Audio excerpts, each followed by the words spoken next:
Hello student, इस question हमसे कह रहा है कि दो सेट ऑफ कॉम्प्लेक्सेस हैं, एक ज्योमेट्रिकल आइसोमर शो करेगा, दूसरा आयनाइजेशन, वही हमें दिखाना है। ये क्वेश्चन जो है वो सिंगल करेक्ट है, सिंगल करेक्ट क्वेश्चन है। हम एक एक ऑप्शन को चेक करेंगे, हर एक ऑप्शन को चेक करते जाएंगे। तो जो NiCO4 है, निकल CO4, ये एक टेट्राहेड्रल कॉम्प्लेक्स है और ये लो स्पिन कॉम्प्लेक्स है। CO बहुत ही स्ट्रॉन्ग लिगेंड है, इसलिए ऐसा है। टेट्राहेड्रल कॉम्प्लेक्स है, ये GI नहीं कर सकता है।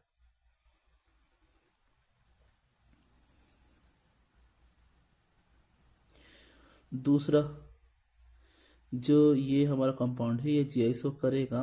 PD के मैक्सिमम जो कॉम्प्लेक्स होते हैं वो सारे स्क्वायर प्लेन होते हैं। ध्यान रखिए, PD के मैक्सिमम जो कॉम्प्लेक्स होते हैं वो स्क्वायर प्लेन होते हैं, चाहे स्ट्रॉन्ग लिगेंड हो या वीक लिगेंड हो। इसके बारे में आपको पढ़ाया गया होगा आई अज्यूम, लेकिन मैं बोल देता हूँ क्योंकि जैसे हम ग्रुप में नीचे की तरफ बढ़ते हैं तो निकल, PD और PT जो है वो स्क्वायर प्लेनर कॉम्प्लेक्स ही बनाते हैं। ओके, नेक्स्ट जो सेट 2 वाले हैं ये आयनाइजेशन स्पेयर हैं के अलोंग हम लिगेंड्स को एक्सचेंज कर सकते हैं या आयनाइजेशन आइसोमरिज्म दिखा सकते हैं, सेट 2 दिखा सकते हैं, लेकिन ये ऑप्शन हमारा आंसर नहीं होगा। फिर अगर बात करें ऑप्शन बी में, तो ये पहला वाला और दूसरा वाला दोनों ही GI कर सकता है, ये भी GI कर सकता है, और इसके बारे में तो हम डिस्कस किए ही हैं। लेकिन ये जो सेट 2 है ना, ये आयनाइजेशन आइसोमरिज्म नहीं दिखा सकता है। ऑल्दो ये कोऑर्डिनेशन आइसोमरिज्म दिखा सकते हैं। इनके जो कॉम्प्लेक्सेस के मेटल हैं वो एक्सचेंज किए जा सकते हैं और फिर आइसोमरिज्म आएगा, जैसा कि वो दिया हुआ है। तो ये कोऑर्डिनेशन आइसोमरिज्म है। फिर इस जगह पर ये GI करेगा, ये भी GI करेगा, दोनों ही GI करेगा। मैं लिख के दिखाता हूँ अभी।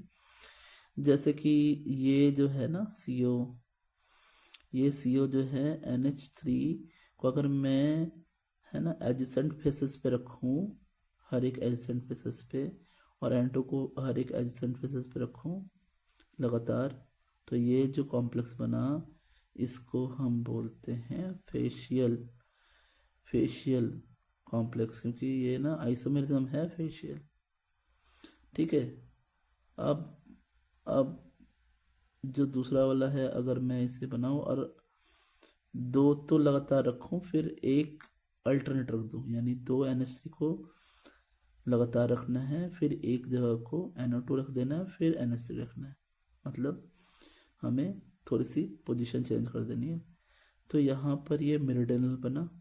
हमने लगातार जो सेट 1 में सेकंड वाला कॉम्प्लेक्स है उसे भी अगर हम देखें तो ये भी GI कर सकता है। देखिए कैसे मैं एक इसका GI बना के दिखाता हूँ आपको। जैसे मैंने क्या किया ना, EN को एक साइड में अटैच किया, इधर भी EN को, इथाइलिन डायमाइन को एक साइड में अटैच किया, यहाँ Cl और Cl लगा दिया है, तो ये एक आइसोमर हुआ। और दूसरा कैसा हो सकता है कि CO के साथ मैंने EN को ऐसे रखा डायगोनली काइंड ऑफ, फिर EN को ऐसे रखा, फिर एक प्लेन में हमने Cl और Cl को लगा दिया। ये दोनों ही ज्योमेट्रिक आइसोमरिज्म है।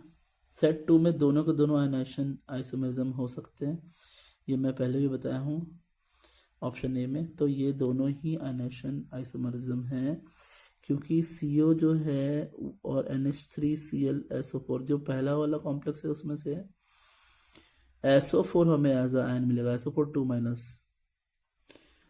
और दूसरे वाले में से Cl- मिलेगा, इसलिए कि ये is a ionization isomer of NH3 5SO4Cl।